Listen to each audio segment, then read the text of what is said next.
नमस्कार, बहुत स्वागत है आप सबका एनडीटीवी इंडिया पर T20 वर्ल्ड कप के इस खास कार्यक्रम में जिसका नाम है रन युद्ध। आपके साथ मैं हूं प्रीति दहिया और इस मैच पर बात करने के लिए भारत और पाकिस्तान के महामुकाबले की महा कवरेज के लिए हमारे साथ स्टूडियो में मौजूद है भारत के पहले world cup winning captain Kapil Dev. पाजी, बहुत स्वागत है आपका।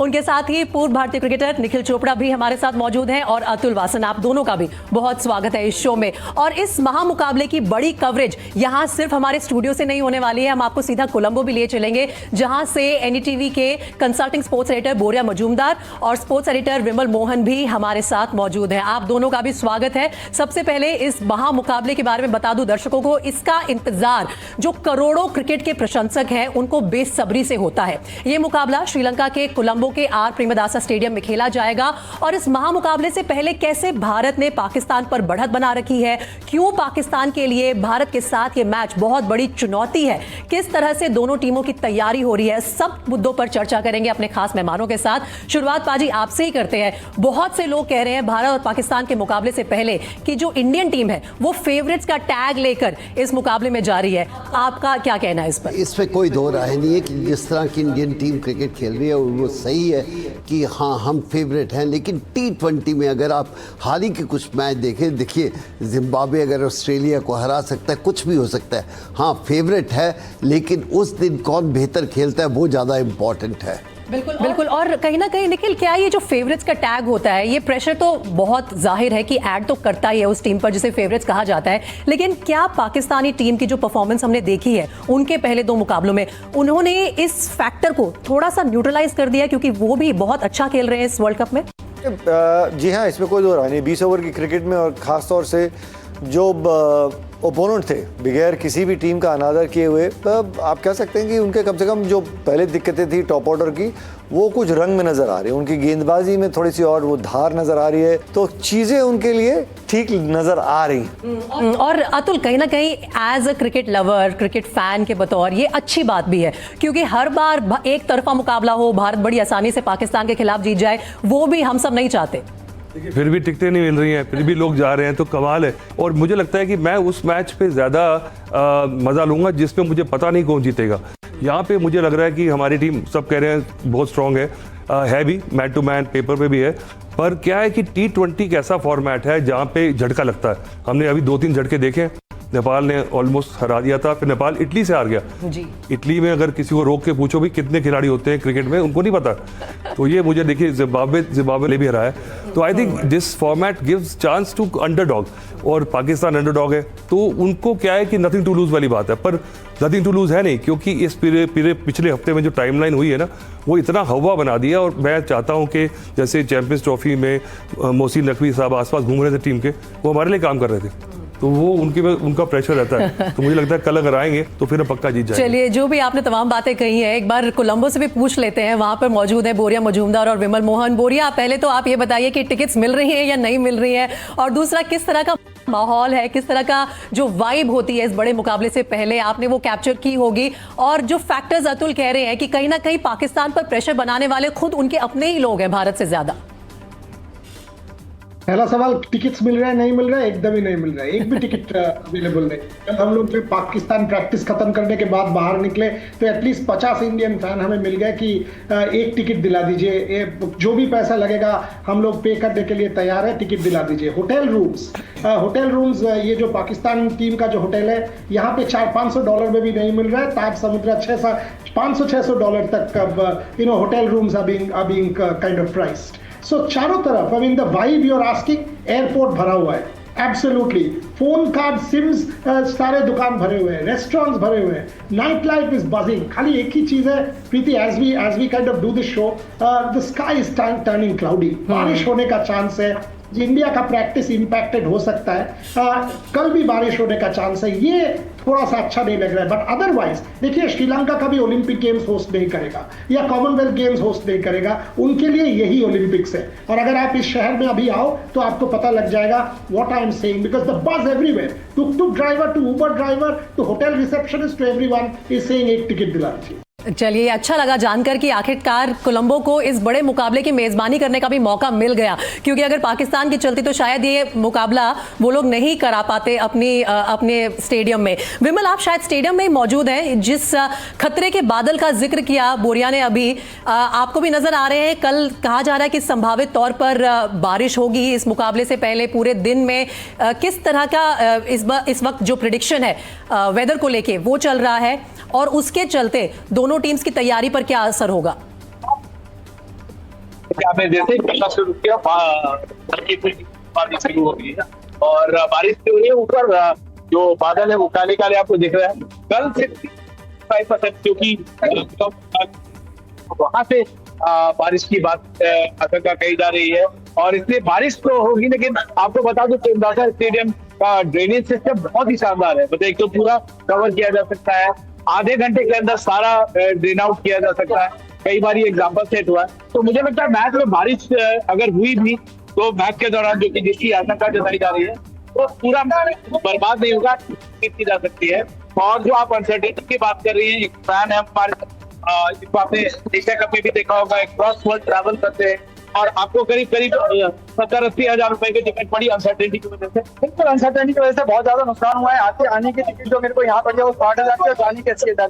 तो ये बड़ा डिसअपॉइंटिंग है सब लोगों को। तो कोई फर्क नहीं पड़ रहा है कि एज अ फैन जो खुद सेल्फ फंडेड अपने ट्रैवल करते हैं सिर्फ एक मैच के लिए, उनको बड़ा प्रॉब्लम है। और होटल में भी 100% होटल में मिल ही नहीं रहे हैं। तो मैं तो बिना होटल बुक करे यहाँ आया हूँ, और यहाँ आके तो मैंने तो जितने भी मिला वो तो लेना पड़ा। तो ये हालात है यहाँ पे। और अब ये पीछे थोड़ा थोड़ा इंडिया जैसा ही आपको लगेगा। इंडिया जितनी भीड़ तो नहीं है, लेकिन उस तरह की भीड़ है। बाहर से काफी लोग आए, 30,000 के लगभग क्षमता है, लेकिन सारे टिकट बिक चुके हैं, जो कि हमने स्टोरी भी दिखाई थी। ये एक बॉक्स ऑफिस काउंटर है, वहां पे अब कोई टिकट नहीं मिल रहा है, लेकिन लोग टिकट तलाश रहे हैं। आप आसपास ट्रैफिक जो दिख रहा होगा, ये इसका नजारा है कि यहाँ भी बस उतना ही है। और इंडिया पाकिस्तान को देखने की दुनिया भर से लोग। विमल, मैं वापस लौटूंगी आपके पास। मेरे को एक जल्दी से अपडेट बोरिया से भी चाहिए, और उसके बाद मैं फिर स्टूडियो में अपने मेहमानों के साथ चर्चा की शुरुआत करूंगी। बोरिया, अभिषेक शर्मा के लिए ये मैच, इनफैक्ट भारत के लिए अभिषेक शर्मा का इस मैच में खेलना बहुत जरूरी समझा जा रहा है। अभी जो पिछले मुकाबले से पहले हेल्थ अपडेट आया था वो ये था कि टीम के साथ ट्रैवल किया उन्होंने, सिलेक्शन के लिए अवेलेबल है। अभी तक कुछ जो प्रैक्टिस सेशंस हुए हैं, क्या आप उन्हें देख पाए हैं? किस तरह से उनके बारे में खबरें आ रही हैं? देखिए, 3 चीजें हैं। 1, इंडिया का प्रैक्टिस सेशन शाम का 6 से 9 बजे तक होगा, एंड अभिषेक शर्मा वहां पे जाएंगे। उनका पूरा फैमिली ऑलरेडी श्रीलंका आएंगे, ये तो तय है। सो पूरा फैमिली आने का मतलब यही बनता है कि वो ये मैच खेलना चाहते हैं या खेलेंगे। नंबर 2, कल जब वो यहाँ पहुंचे, मैं होटल वो जहाँ पे इंडियन टीम रुक रहा है, he was looking slightly linear, but ऐसा कुछ नहीं लग रहा था कि वो नहीं खेलेंगे। नंबर 3, अगर उनका खेलना एकदम ही तय नहीं था तो India would not have asked him to travel. वो रेस्ट कर सकते थे और 18 तारीख के लिए अहमदाबाद जा सकते थे। Kapil paaji, Nikhil and Atul will tell you that देखिए ये मैच बहुत बड़ा मंच है, and there is an example of Tendulkar. 2003 में सचिन को जो पाकिस्तान वाला ही मैच था, 98 of 78 balls, he lost a lot of salt. Thereafter, he had diarrhea, exactly what the tummy bug that Abhishek had. Sachin took a lot of medicines, and then in the next match against Sri Lanka, played with tissue paper in his underwear. Because these are matches which make you a hero. So Abhishek knows what it is about. His family is here. The whole world is watching. He will want to play. और मुझे जितना सुनने में आ रहा है, I will say it's 80-20 in favor of him playing. चलिए कपिल पाजी, आप बताइए कि अभिषेक शर्मा का भारत के लिए इस मुकाबले में ओपनिंग करना ये कितना महत्वपूर्ण होने वाला है, क्योंकि हम सबकी निगाहें टिकी हुई हैं उनकी उस फायरी इनिंग्स पर जो पाकिस्तान के खिलाफ निकल कर आए। आई थिंक वो चला गया समय, ऐसा सोचना कि एक टीम एक इनिंग के पीछे आप उसी के चर्चा करते रहोगे, नहीं। अभी कैसे हैं ज़्यादा इम्पोर्टेंट है, टीम क्या सोचती है वो ज़्यादा इम्पोर्टेंट है। हाँ, बहुत इम्पोर्टेंट प्लेयर है, बहुत बढ़िया खेल रहे हैं, लेकिन उससे ज़्यादा है क्या वो 100% फिट हैं कि नहीं। और मुझे एक प्लेयर के ऊपर चर्चा करना सही नहीं लगता। आपको अगर मैच जीतना है तो टीम आनी चाहिए आगे। हाँ, 1-2 प्लेयर आके बढ़ के खेलते हैं, लेकिन टीम इज़ मोर इम्पॉर्टेंट। लेकिन देखिए, ओवरऑल क्यों हम बार बार अपने ओपनर्स पर की ज्यादा चर्चा कर रहे हैं? इसलिए क्योंकि हमने देखा है कि हमारा जो मिडिल ऑर्डर है वो थोड़ा सा स्ट्रगल करता हुआ नजर आया इस वर्ल्ड कप में। उसके बारे में हम अलग से चर्चा करेंगे, लेकिन अभिषेक की एब्सेंस में जो ओपनिंग जोड़ी हमें देखने को मिली, ईशान और संजू की, आप उनकी परफॉर्मेंस से कन्विंस है कि खुदा ना खास्ता अगर अभिषेक नहीं मैदान में उतरते हैं पाकिस्तान के खिलाफ फिर भी हम सेफ है? देखिए सेफ तो हैं, तभी आपने एक 15 सदस्यों की टीम चुनी है। लाइक फॉर लाइक है, अगर एक सलामी बल्लेबाज चोट के कारण वो मुकाबला नहीं खेल रहा तो उसके आपके पास एक लाइक फॉर लाइक है। Sanju Samson left and right combination Ishan Kishan के साथ नमीबिया के खिलाफ 6 ओवर में 103 बना दिए थे, 22 रन बनाए थे संजू सैमसन ने। तो बिल्कुल वो अपने आप में एक मैच विनर है, तभी आप विश्व कप में उनको आप खेलने का वो अवसर दे रहे हैं। लेकिन क्योंकि उनका में एक तो टेम्परेचर ऐसा है, ह्यूमिडिटी ऐसी है जो पाजी ने कहा, और मैं मानता हूँ पूरी टीम भी यही सबसे पहले पूछेगी उनसे कि आप क्या 100% फिट हैं या नहीं है, क्योंकि एक खिलाड़ी खेल के आ रहा है, क्योंकि आपके पास समय भी नहीं मिलेगा नेट्स करने का, सीधा अस्पताल से ड्रिप से आ रहे हैं, वो चांस लेना चाहिए नहीं लेना चाहिए वो खिलाड़ी बताएगा, और फिर आपका सपोर्ट स्टाफ है, कप्तान वो फैसला लेगा। नहीं तो वो left and right combination Sanju Samson के साथ उतरना चाहेंगे। और अतुल, अच्छी बात यह है भारत के नजरिए से कि ईशान बहुत अच्छी फॉर्म में है, तो जो एक ब्लास्टिंग शुरुआत, एक्सप्लोसिव शुरुआत जिसके लिए अभिषेक जाने जाते हैं, वही काम ईशान कर रहे हैं इस वर्ल्ड कप में। आपने अपना सवाल का जवाब दे दिया। बिल्कुल बाजी ने सही कहा था। मुझे लगता है कि इतना इंपॉर्टेंट T20 में ऐसा प्लेयर नहीं है। अगर देखिए ईशान किशन ने तो अभी पिछले 15-20 दिनों में संजू सैमसन को थोड़ा पीका कर दिया। अगर ये दोनों भी ना होते तो जो खिलाड़ी रह गए हैं टीम में, आप देखिए इंडिया में, इंडिया की बी टीम के भी अगर ले लें, और अगर अक्षर पटेल और वाशिंगटन सुंदर ओपन कर लें, तब भी आप सेफ हो। तो मुझे लगता है कि इतना इंपॉर्टेंस देनी, अच्छा खेला है ठीक है, पर उसके ऊपर ये एक्स्ट्रा प्रेशर है कि उसके बिना टीम थोड़ी हल्की लग रही है। ये बात करने के लिए मज़ेदार बात है, पर आई थिंक ये मुझे लगता है कि दूसरे प्लेयर्स को डिसरिस्पेक्ट करने वाली नहीं, बात हम ये नहीं कह रहे कि टीम हल्की लग रही है, और बोरिया शायद आप यहाँ पर ज्वाइन कर सकते हैं। टीम बिल्कुल हल्की नहीं लग रही है, क्योंकि जैसा कि अतुल भी कह रहे हैं, हमारे बाकी दोनों एक्सपर्ट्स भी कह रहे हैं कि हमारे पास इतनी अच्छी बेंच स्ट्रेंथ है, प्लेयर्स फॉर्म में हैं कि अगर एक खिलाड़ी 100% फिट नहीं है तो भी हमारे पास रिप्लेसमेंट्स बहुत रेडिली अवेलेबल हैं और वो परफॉर्म भी करके दिखा रहे हैं। लेकिन बोरिया, साइकोलॉजिकल एज जो अभिषेक ने गेन कर रखी है पाकिस्तान पर, जहां जाइए वहां ये चर्चा है कि पाकिस्तान के जो गेंदबाज हैं वो सामना करना चाहते हैं अभिषेक शर्मा का, वो चैलेंज करना चाहते हैं हमारे एक्सप्लोसिव बैट्समैन को। क्या उस धार में कहीं ना कहीं कोई कमी महसूस होगी अगर अभिषेक ना खेल पाए तो?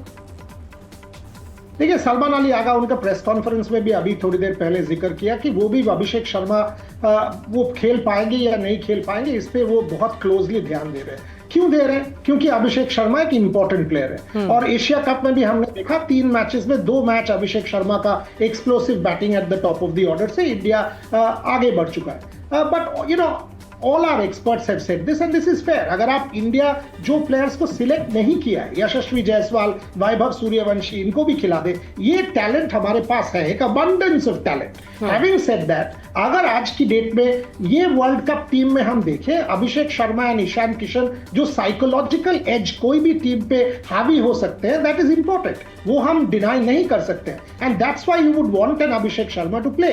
और अभिषेक शर्मा यहां तभी आएंगे जब टीम मैनेजमेंट ये सोचेगा कि हाँ, हम इनको खिला सकते हैं, इनका रिकवरी ऑन ट्रैक है। नहीं तो दिल्ली से श्रीलंका आ जाना, जहां 3 दिन बाद एक नेदरलैंड्स वाला मैच है, वो नहीं आते। Like I told you, from what I understand, वो आज शाम के प्रैक्टिस में रहेंगे, chances are he might play.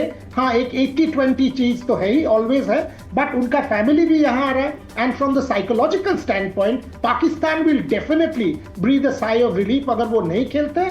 So as an Indian analyst, fan, supporter, you would want Abhishek Sharma to play.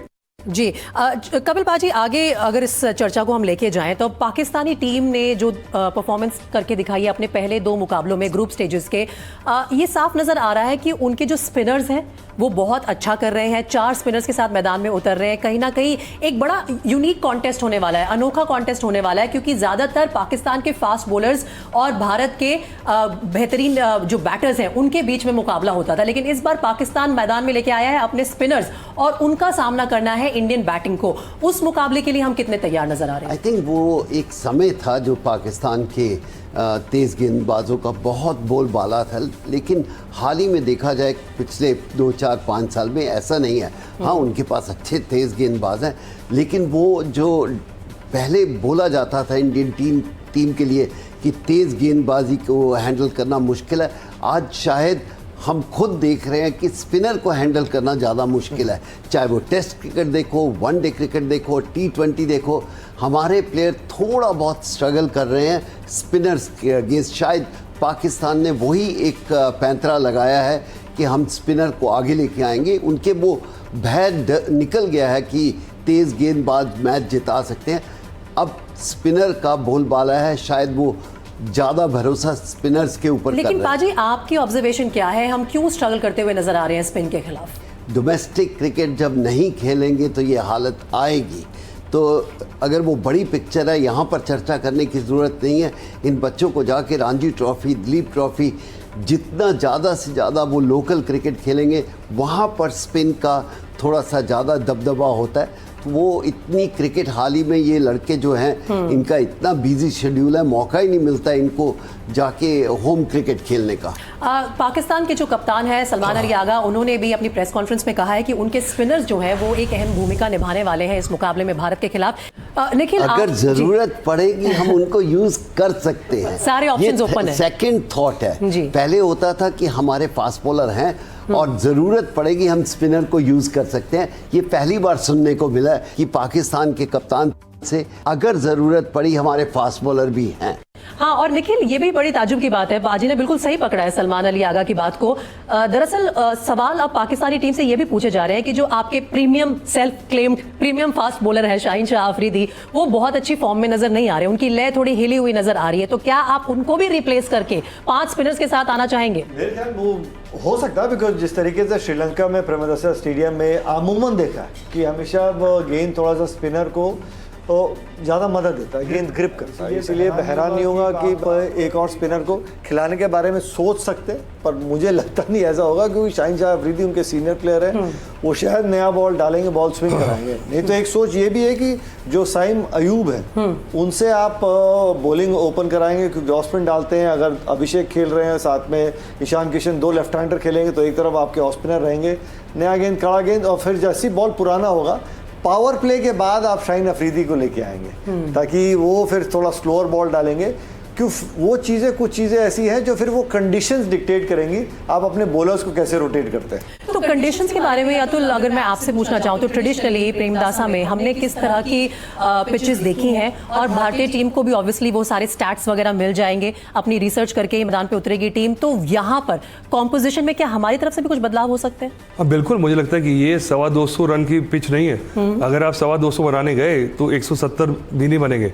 तो मुझे लगता है कल आपने देखा है बड़ा ग्राउंड है और क्रॉस विंड चलती रहती है, और आपको रन, जैसे जिम्बाब्वे ने बताया कि उन्होंने आखिरी बॉल पे छक्का मारा है, पूरे जो बैटिंग करी उन्होंने, और सारे रन भाग के बनाए उन्होंने। मुझे लगता है कि वो कल आपने अगर पिच देखी हो, और प्रेमदासा का क्या है कि थोड़ा स्लगिश हो जाता है बाद में, अगर बारिश हो रही है तो प्रेमदासा की अच्छी बात यह है कि पूरा कवर, उनकी पूरा ग्राउंड कवर हो जाता है और ड्रेनेज बड़ी अच्छी है।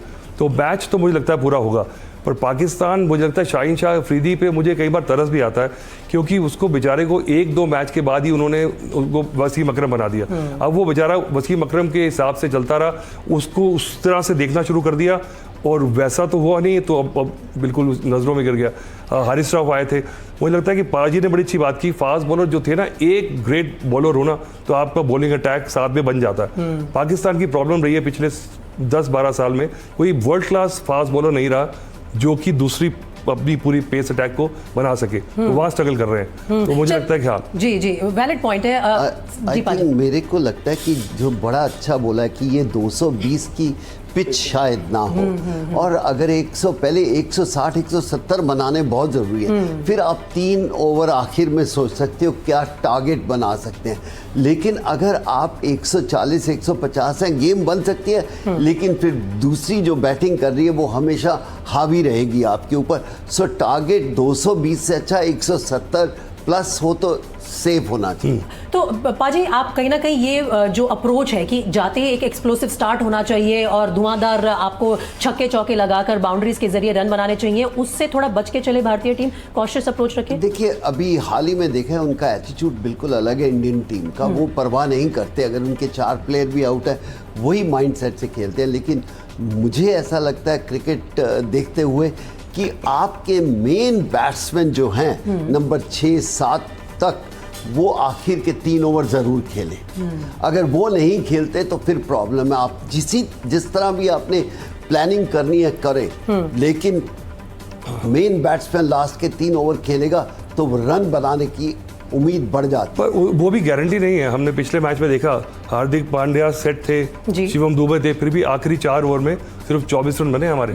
इतनी बढ़िया शुरुआत के बहुत बाद जल्दी विकेट गिर गए देखिए, हाँ, थे। कुछ जी। कैसे बदलते देर नहीं लगती। जी देखिए, की ये है प्रीति, हम अभिषेक के बारे में बातें क्यों कर रहे हैं। ईशान किशन ने जिस तरीके से यहाँ अरुण जेटली स्टेडियम में रन बनाए थे, जब पिच मुश्किल होती चली जाती, जब बॉल पुराना होता है तो सबसे अच्छा टाइम कब होता है रन बनाने का? जब गेंद नया होता है, पहली 36 गेंदें फील्ड रिस्ट्रिक्शंस ऑन हो, तो एक बैट्समैन को ये सोच रहती है कि यार हम चांस लेते हैं। लेकिन पाजी ने बिल्कुल सही कहा कि ये मतलब नहीं है कि आप पावर प्ले में 3 विकेटें गिर गई तो फिर बाकी के आप जो है ना 14 ओवर फिर आप कैचअप कर रहे होते हैं। आपको अंतिम 4 ओवर में कैपिटलाइज करने के लिए एक सेट बैट्समैन हो, तो वो यूज टू होता है कि किस पेस से बॉल बैट पे आ रहा है, किस किस्म का उछाल है, मेरे गो टू बाउंड्री वाले एरियाज कहाँ है, उसके लिए आपको किसी एक बैट्समैन को थोड़ा समय बिताना होगा। लेकिन यही बिल्कुल सही कहा आप, मौका दीजिए। पहली बॉल पे ही 6 रन मारना, ऐसी पिचेस नहीं है श्रीलंका की। वही अगर आप बॉम्बे में खेल रहे होते, बैंगलोर में खेल रहे होते, कुछ ग्राउंड्स ऐसी हैं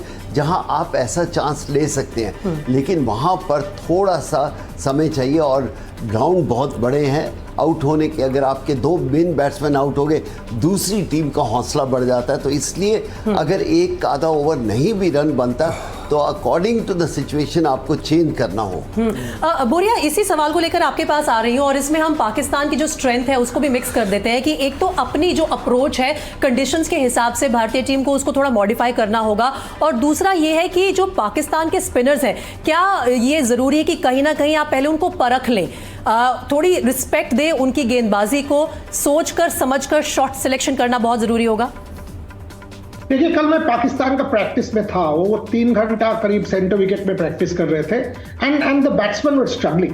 पहले तो हाँ 2-3 बड़ा शॉट भी देखने को मिला, शादाब खान फॉर एग्जांपल 2-3 बड़ा शॉट उन्होंने खेला, but they were struggling and the spinners पे माइक हैसन अलग से काम कर रहे थे, वो भी देखने को मिला। फॉर एग्जांपल उस्मान तारिक के साथ हमने बातचीत करते हुए देखा, शादाब खान के साथ, अबरार के साथ। सो अलग अलग ये डिस्कशंस चल रहे थे। आपने जो सवाल पूछा और परखने का, देखिए उस स्टार्ट पे भी डिपेंड करेगा। शायद at the end of 6 overs you just lost 1 wicket और आपने 60-70 रन बना चुके हो, तो ऑटोमेटिकली आपके पास वो कॉन्फिडेंस है, आप 8 तक बैटिंग करते हो, 9 तक बैटिंग करते हो, सो आप एक तरफ से खेलोगे। But I agree with Atul and Kapil पाजी that from what I saw yesterday, आज भी शाम को इंडिया का प्रैक्टिस में देखेंगे हम लोग very closely, but centre wicket practice में कल the way the batters were going, जो मल्टीपल टाइम्स उनको बीट होते हुए देखे स्पिनर्स के खिलाफ जो प्रैक्टिस हो रहा था, उससे तो यही लग रहा है that this is not a 220 wicket, rather it's 170-180 wicket. ये जो उस्मान तारिक, जी पाजी आप कुछ कह रहे हैं? कहना चाह रहा था, सिर्फ यही जो देखने वाले हैं, जो टीम कम से कम डॉट बॉल खेलेगी उसके चांसेस बढ़ जाते हैं। ये नहीं कुछ ग्राउंड होते हैं ज़्यादा ज़्यादा जो 6 रन बनाएंगे, 4 रन बनाएंगे, वो है आप कितने कम से कम डॉट बॉल खेलते हो। हर बॉल पे अगर सिंगल आता है तो आपके जीतने की उम्मीद बढ़ जाती है। कहीं ना कहीं निखिल, शायद हमने ये नोटिस भी किया था जो नामीबिया के खिलाफ अरुण जेटली स्टेडियम में मुकाबला था, कि भारतीय जो बैटर्स हैं बाउंड्रीज निकालने में कामयाब हो रहे हैं आप, लेकिन ये जो सिंगल्स और डबल्स के जरिए रन आने चाहिए वो नहीं आए थे। फर्क ये है कि आप किस मानसिकता से खेल रहे हैं। आपने जब 103 रन 6 ओवर में बना दिए, जिस तरीके से ईशान किशन चौके छक्के लगा रहे थे, तो वो मैसेज डगआउट में भी जाता है ना, यार ये विकेट, ये ग्राउंड कंडीशंस ऐसे हैं कि आप बाउंड्रीज मारना वो आसान हो जाता। तभी एक बीच में फेज आया था, इंडियन टीम की 2-3 विकेटें गिर गई थी, उसके बाद वो हार्दिक का अर्शा तक आया, तो फिर हम 200 के उस पार गए थे। तो बहुत ज़रूरी है कि हर बैट्समैन, आपको कुछ समय मिल रहा है, अगर आपको कुशन मिल गया 6 ओवर में 103 का, तो आपके पास वो 5-6 गेंदों का, मैं कहता हूँ 7 गेंदों का भी समय मिलता है, you get used to it. क्योंकि T20 क्रिकेट में फिर अंतिम 5 ओवर में 30 गेंदों में कैलकुलेशन ये रहती है कि आप कितने छक्के मार सकते हैं। राइट। लेकिन एक बैट्समैन तभी छक्के मार सकता है ना कि कुछ समय बिता ले। 6 गेंदें ही तो कवर करनी है एक हिट के साथ, but to spend time on the wicket, that is also important. मैं दरअसल थोड़ी देर पहले जब बोरिया ने जिक्र किया था उस्मान तारिक का, बोरिया मैं आपसे उस्मान तारिक के ऊपर ही सवाल लेना चाह रही थी, क्योंकि आपने उन्हें नेट्स में देखा भी है और ये जो उनकी गेंदबाजी को लेकर हर तरह की चर्चा चल रही है, कितने डेंजरस है, आपकी क्या रीडिंग है उनकी गेंदबाजी की? देखिए, कल सारे जो यहाँ पे फॉर्मर क्रिकेटर्स या जर्नलिस्ट जो थे, there was a lot of focus on Usman. And I obviously, मैं भी बहुत closely observe करने का कोशिश कर रहा था. Obviously Kapil Paji, Nikhil being a spinner himself, and Atul will say better. But मैं देख रहा था माइक हैसन उनके साथ अलग से बात कर रहे हैं और एक अलग नेट में वो डाल रहे थे. So there is a lot of focus on him. इसका दो इंटरप्रिटेशन हो सकता है. एक, Usman Tariq also comes under pressure. Because ये बहुत बड़ा मंच है, so much talk, it is impossible to isolate from that, और उस्मान तारिक पे भी प्रेशर बढ़ जाए. नंबर 2, ये जो चारों तरफ चर्चा चल रहे हैं कि द मोमेंट वो पॉज करते हैं बैट्समैन हट सकता है. अगर वो होता है, ये स्ट्रैटेजी इंडिया अडेप्ट करते हैं, तो ये भी हो सकता है कि 3-4 बार ये होने से जो टाइम वेस्ट हो जाएगा वो पाकिस्तान का ओवर रेट पे भी इंपैक्ट हो जाएगा. सो it is not just about skill Preeti, it is also about mental aptitude कि आप कैसे डील करते हो, how mentally you win the battle against an Usman Tariq. But I think ये तो पहला बार हम नहीं देख रहे हैं. जेरार्ड इरास्मस ने भी किया है, केदार जाधव ने भी किया है, मनोज तिवारी ने भी किया है, रविचंद्रन अश्विन ने भी किया है. हाँ, इनका पॉज थोड़ा सा अलग है. But I do think India knows it. India has enough in that support staff to identify it, and Usman Tariq will be dealt with pretty decent. पाजी, आपकी क्या रीडिंग है उस्मान तारिक के जो बॉलिंग एक्शन की है? क्योंकि जैसे कि बोरिया कह रहे हैं, कोई भी ऐसा खिलाड़ी जब सीन में आता है तो क्या उसका जो अनसर्टेन एक्शन है, अनप्रिडिक्टेबल एक्शन है, उसको लेके ज्यादा एडवांटेज उसको मिलता है, या फिर बैट्समैन दबाव में इस बात को आते हैं कि हमने कभी इसका सामना नहीं किया, कैसे अप्रोच की जाए, ज्यादा आपके पास स्टैट्स नहीं है, किस चीज का दबाव होगा? आई थिंक क्रिकेट को देखते हुए ये है कि बैट्समैन को पॉज लेना होगा, आप जल्दी मत कीजिए. देखिए, आप ये चेस की गेम है, जितना आप उसका गेम माइंड से अपने आप को समय दोगे, आप भागने की कोशिश मत कीजिए. समय दोगे तो फिर उसको क्या करना है, तो it's easy to handle that. ये यहाँ बैठे बहुत आसान है बात करना, लेकिन मुझे ऐसा महसूस होता है उसका माइंडसेट चेंज कर दो कि आप खड़े रहो, इंतजार करो वो क्या करेगा.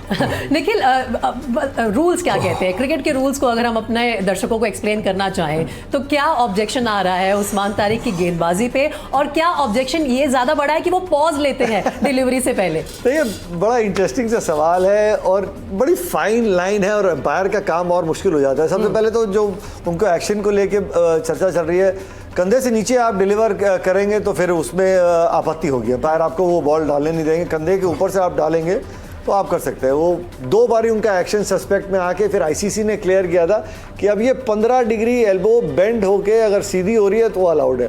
लेकिन वो किसी के पास, वो कहते हैं ना स्कूल में यूज़ करते थे डी प्रोटेक्टर, अब कितने डिग्री है वो तो एम्पायर लेके चल नहीं रहा, उसको कैसे आप पकड़ेंगे. दूसरी चीज़ जो सबसे महत्वपूर्ण है, जो सब बैट्समैन को विश्व भर में वो तंग कर रही है, ILT20 में कॉमेंट्री कर रहे थे और इनको ऐसी गेंदबाजी करते हुए देख रहे थे, तब वहाँ बात चली. फिर नियम के पन्ने खोल के पढ़ने की कोशिश की, समझे कि अमूमन अगर उनका वो रेगुलर तरीका है, पॉज कर रहे हैं, जैसे मान लीजिए 1 सेकेंड है या हाफ अ सेकेंड है, उस तरीके से वो ठीक है. लेकिन आप कभी बगैर पॉज के डाल दें या कोई पॉज लंबा कर दे, तो फिर वो मैनिपुलेशन के चक्कर में वो एम्पायर आपको रोक सकता है. So that template, बिल्कुल भाई वो अब ये बड़ा मुझे लगता है, देखिए, मुझे नहीं मालूम, अश्विन ने करा, मुझे लगता है उन्होंने कितनी बार, हाँ, उसके पास वो क्वालिटी थी, वो कर सकता था.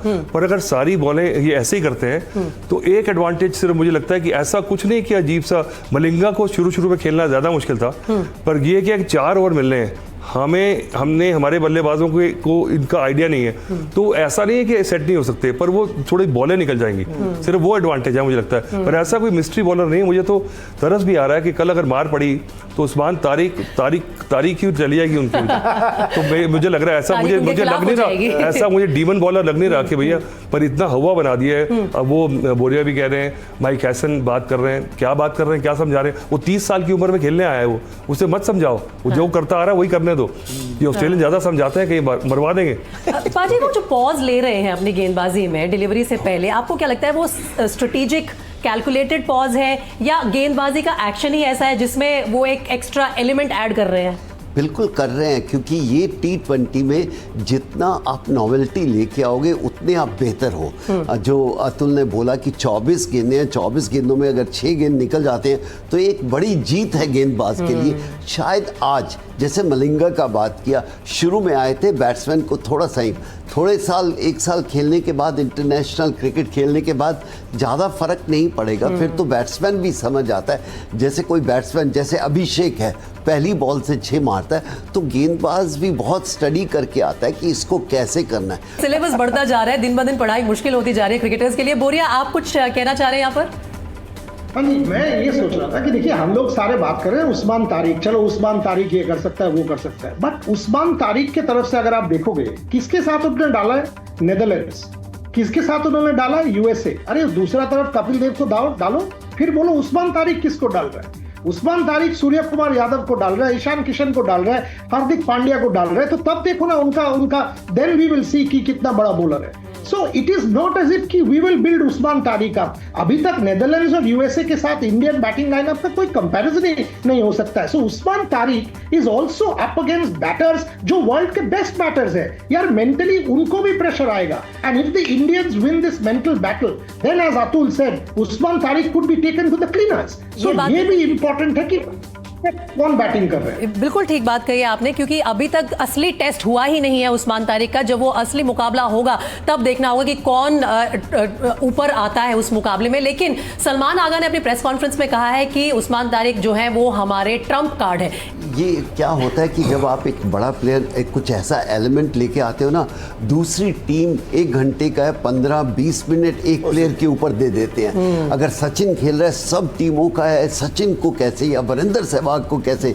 गेंदबाजी करनी है, तो इसलिए दूसरी team have to work on every player. कभी कभी आप उसको इतना ज़्यादा समय दे देते हो, दूसरे के ऊपर एफर्ट नहीं करते, वो आके मैच विनर बन जाते हैं। निखिल, ये जो जसप्रीत बुमराह और बाबर आजम का जो कॉन्टेस्ट है उसको बहुत प्ले अप किया जा रहा है, और ये एक उनकी बल्लेबाज है मेरे ख्याल से फरहान, जिन्होंने छक्के जड़े हैं जसप्रीत बुमराह की गेंदबाजी पे। तो अब पूरे पाकिस्तान में ये शोर मचा हुआ है कि फरहान ही है जो जसप्रीत बुमराह को सबक सिखाएगा। इस कॉन्टेस्ट को आप कैसे देख रहे हैं? देखिए, वो भी क्या बेचारा, वो अपनी जगह पे अपना वो हाइप बिल्ड कर रहे हैं कि हमारे पास ऐसा है जो इंडिया के मैच विनर को वो पकड़ सकता है। हाँ। बट देखिए, वो एक आधा बारी हुआ है, और किस स्टेज में गेम के छक्के मारे। क्रिकेट है, बॉलर को छक्के भी लगते हैं और वो विकेट भी चटका के देखता है। लेकिन अगर आप एवरेजेस देखें, जसप्रीत बुमराह ने कहीं ज़्यादा मैचेस अपने बलबूते पे जिताए हैं, नया बॉल से विकेटें दिलाई हैं। जब एक पार्टनरशिप होती है, बीच में एक ओवर होता है, फिर एंड में वो जिस तरीके से बॉलिंग करता है, तो जसप्रीत बुमराह बहुत बड़ा वो बॉलर है, इसमें कोई ये हम नहीं कहते, दुनिया कहती है। ये हम हाइप नहीं कर रहे हैं, ये आईसीसी के आंकड़े, ये सारे आंकड़े कह रहे हैं। पाकिस्तान के लिहाज से देखें तो अच्छी बात है, पॉजिटिव एफर्मेशंस हैं, अपने याद कर रहे हैं, और जो इसने मारे छक्के वो भी भूल गया कब मारे थे, लोग याद दिला रहे हैं कि तूने मारा था। सोशल मीडिया बड़ी जालिम चीज है, घूम फिर के आ जाती है यादें। स्ट्रेंथ्स की बात करें, आपके पास एक टीम में जिसको कहते हैं ना plenty of choice of plenty sometimes. Jasprit Bumrah, Arshdeep swing bowler है, इसलिए उनको गेंदबाजी करा रहे हैं। कंडीशंस चेंज होंगी तो आपके पास कुलदीप बाहर बैठा। चर्चा को हम आगे बढ़ाएंगे और बात करेंगे कि क्या टीम में कॉम्पोजिशन में, इंडिया के टीम कॉम्पोजिशन में कुछ बदलाव हो सकते हैं इस बड़े मुकाबले से पहले या नहीं। लेकिन उससे पहले आप सौरव गांगुली को सुन लीजिए, उन्होंने बात की है मेरे सहयोगी ऋतिक से। आइए सुनते वो क्या कह रहे हैं। सर, कल इंडिया पाकिस्तान का मच अवेटेड मैच है, क्या लग रहा है इतने विवाद के बाद आखिरकार ये मैच होने जा रहा है? अच्छा है, मैच हो रहा है और इंडिया फेवरेट्स है मेरे हिसाब से, बहुत शक्तिशाली टीम है। India is a strong team, लेकिन ये T20 मैच है, कुछ भी हो सकता है, क्या कहना चाहेंगे? हाँ, कुछ भी हो सकता है, but on paper India is a strong team. क्या लगता है ये डिप्लोमेसी और क्रिकेट एक साथ होना चाहिए? आप हर बार बल्लेबाजी करते आए हैं क्रिकेट के फेवर में। नहीं, क्रिकेट होनी चाहिए, मैं तो हमेशा बोलता हूँ। और मैं सरप्राइज हुआ था जब पाकिस्तान पहले बोला था खेलेंगे नहीं। क्यों नहीं खेलेंगे यार, हर पॉइंट इंपॉर्टेंट है वर्ल्ड कप में। अब वर्ल्ड कप जीतने के लिए खेलते हैं, तो उसमें थोड़ी मैच आपको विड्रॉ करके वर्ल्ड कप जीत पाओगे। तो अच्छा हुआ खेल रहे हैं, बड़ा मैच भी, पर बड़ा मैच सभी है। आज भी बड़ा मैच है, साउथ अफ्रीका न्यूजीलैंड, वो भी बड़ा मैच है।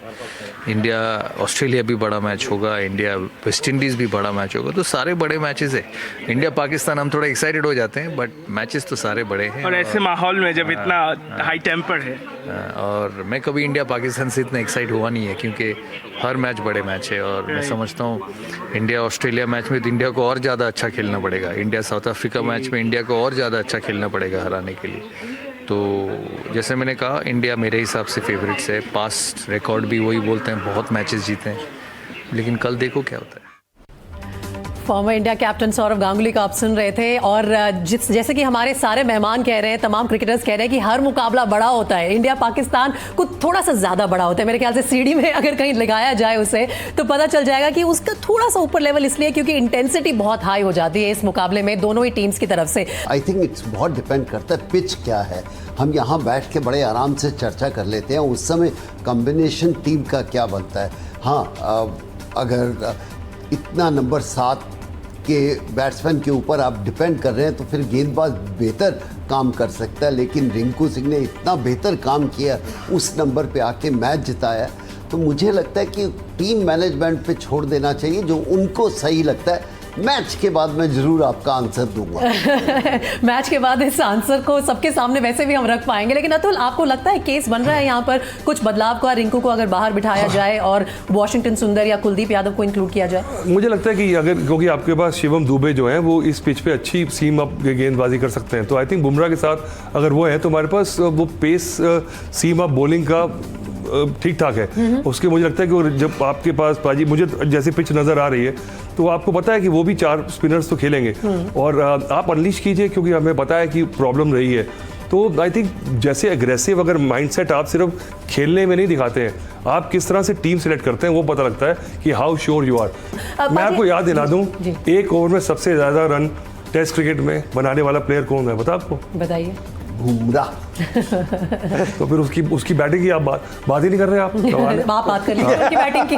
आपने बोला कि हमारा तुरुप का इक्का है अक्षर पटेल जो 8 पर आता है, और उसके बाद आपको बात करनी चाहिए थी कि जसप्रीत बुमराह भी बना देते हैं। नहीं, ऐसा तो देखो सब बना सकते हैं, हर बार जो नंबर 7, 8, 9 आके वो 50-50 रन नहीं बनाए, लेकिन बनाए हुए हैं उन्होंने। हाँ। उनमें एबिलिटी है, लेकिन आप वहाँ तक अगर जाएंगे तो 10 में से 1 मैच कहीं वो जिता पाएंगे। 90% आप मैच हारने की बैटल chances लूज बढ़ कर चुके जाते होंगे। हैं। जी जी पाजी, मैं आपसे सवाल ये पूछना चाह रही थी, क्योंकि एज अ कैप्टन आप कितनी जल्दी कन्वे करना चाहेंगे अपने उस खिलाड़ी को जो अभी तक नहीं खेला है मुकाबले में, लेकिन उसकी जरूरत पड़ सकती है। तो कुलदीप यादव के नजरिए से और कैप्टन सूर्य कुमार यादव के नजरिए से ये क्लैरिटी मिल जाना कितना जल्दी जरूरी होगा? शाम को वो 99% क्लैरिटी होती है टीम के पास जब आप टीम मीटिंग पे बैठते हो। आई डोंट नो आजकल कितने बजे बैठते हैं, लेकिन एक दिन पहले जब आप प्रैक्टिस करके जाते हो तो आइडिया हो जाता है कि ये टीम ऐसी है। और दूसरी बात भाई, शायद अगर बारिश का अगर माहौल है तो आप इंतजार करेंगे, आप जितना क्लोज मैच तक जाएंगे तब आप सेलेक्ट करेंगे। आप पहले जैसे बारिश हो रही है तो आप टीम पहले अनाउंस नहीं कर सकते, बिकॉज आपको लास्ट मिनट पे क्या पता चेंज करना पड़ जाए। तो आज के ज़माने में वैसे भी कोई फ़र्क नहीं पड़ता। पहले होता था कि नंबर 1 बैट्समैन है, ये नंबर 2 है, ये 4 है, ये 5। आज के बैट्समैन, आज की जो क्रिकेट है वो सिचुएशन के ऊपर डिपेंड करती है कि कोई उठ के भी नंबर 3 खुद कप्तान आ सकता है। नंबर 3 आई थिंक मेरे को जाना चाहिए। पहले ऐसा नहीं होता था, अब माइंडसेट क्रिकेट का चेंज हो गया। आईपीएल ने बहुत हेल्प की है हमारे बच्चों में इसकी। चलिए पाजी, बहुत बहुत शुक्रिया आपका इस शो में हमारे साथ जुड़ने के लिए। निखिल, अतुल, आप दोनों का भी बहुत शुक्रिया अपने एक्सपर्ट कमेंट्स शेयर करने के लिए। बोरिया, आपको भी बहुत बहुत शुक्रिया। आप लगातार नजर बना कर रखिए आर प्रेमदासा में। बस हम सब ये प्रार्थना करें कि बारिश ना हो, मैच पूरा हम सबको देखने को मिले। भारत पाकिस्तान का बड़ा मुकाबला और इसकी बड़ी कवरेज यहाँ एनडीटीवी पर लगातार जारी रहेगी। फिलहाल हमारे साथ इस शो में जुड़ने के लिए बहुत धन्यवाद।